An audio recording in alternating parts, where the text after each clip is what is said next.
Picture this.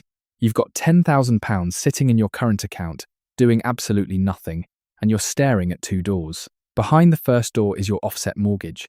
Throw the money in there and you kill the interest. It feels safe. It feels grown up. It feels like the responsible, sensible British thing to do. Behind the second door is a stocks and shares ISA. Drip feed that same 10,000 into a global index fund, and if history is any guide, you grow it. Both feel responsible. Both are defensible. But here is the uncomfortable truth. Over 20 years, one of these doors can leave you tens of thousands of pounds richer than the other.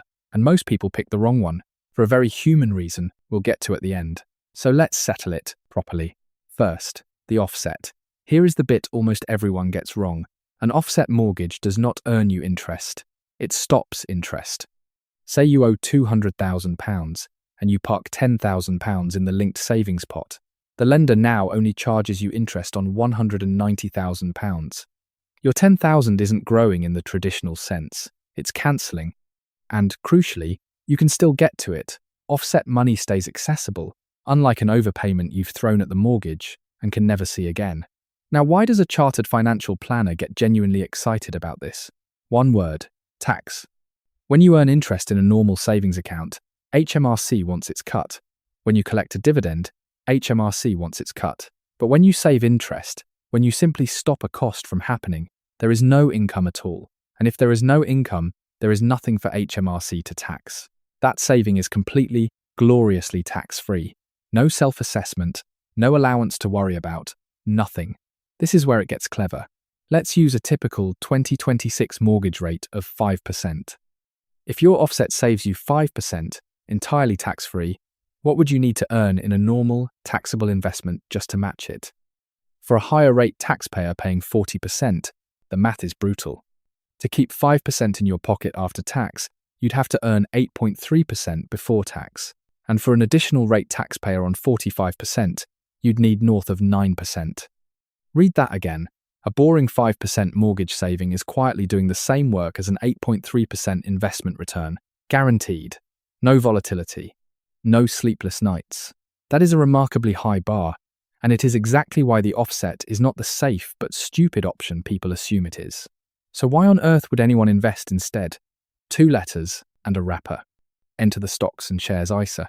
The idea is beautifully simple. You buy a low-cost, global index fund, something like a Vanguard all-world ETF, that owns thousands of companies across the entire planet in a single click. No stock picking. No expensive fund manager in the city skimming a fat fee off the top. Just the whole world's stock market, owned cheaply, and you hold it inside an ISA. In the 2026 tax year, you can shelter up to £20,000 a year in there, and every penny of growth, every dividend, sits completely outside the reach of HMRC, forever.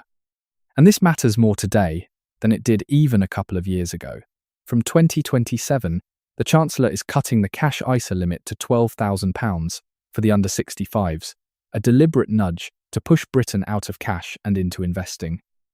Outside the wrapper, the annual capital gains allowance has been slashed to a measly £3,000, down from £12,300 only a few years ago.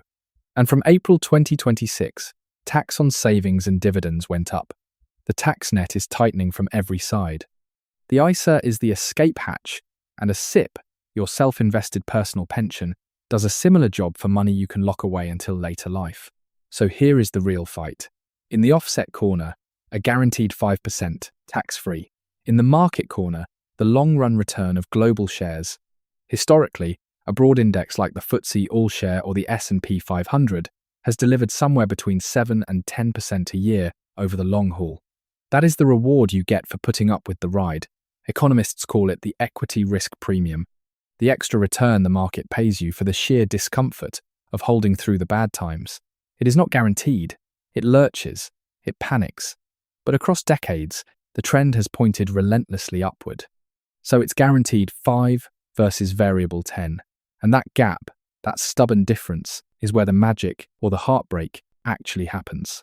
Let's scale it up to a serious sum. Forget 10,000 for a moment. Imagine £80,000.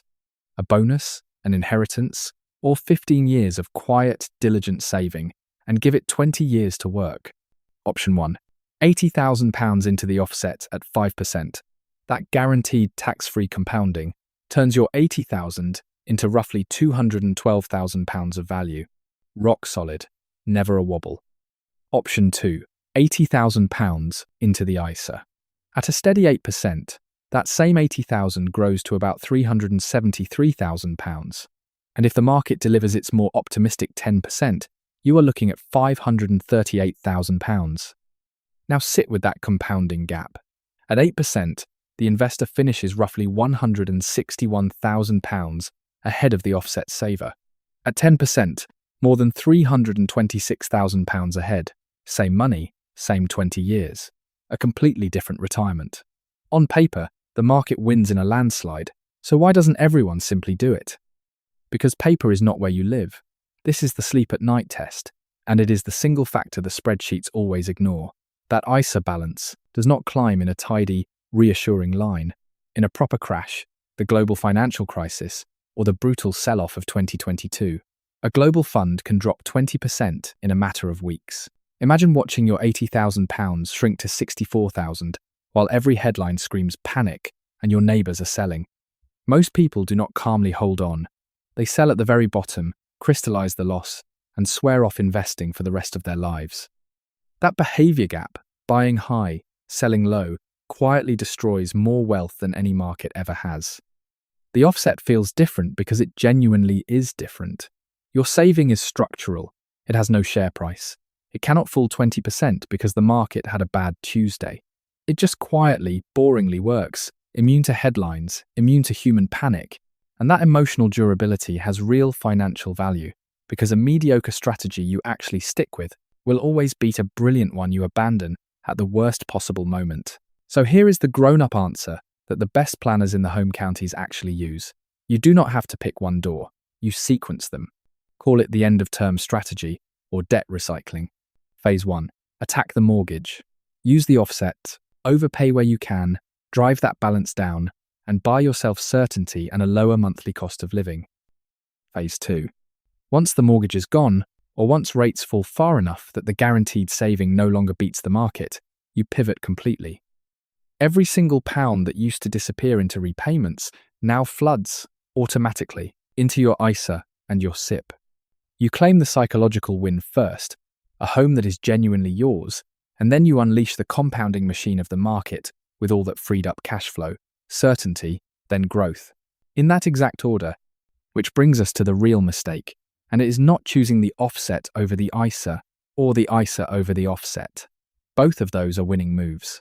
The real mistake is the cost of hesitation. It is leaving that 10,000 or that 80,000 sitting in a standard high street savings account, earning a limp 4%, taxed, while your mortgage quietly charges you 5%. Every single month you wait until you've decided, you are paying for the privilege of losing. You are guaranteeing yourself a negative real return after inflation, while both genuinely brilliant options sit right there, untouched. Guaranteed or growth. Kill the debt or grow the wealth. Either door beats standing frozen in the hallway. So, which door are you walking through? This is general information, not personal financial advice. For your own numbers, always speak to a qualified advisor. If you learned something from this video, make sure to like and hit subscribe.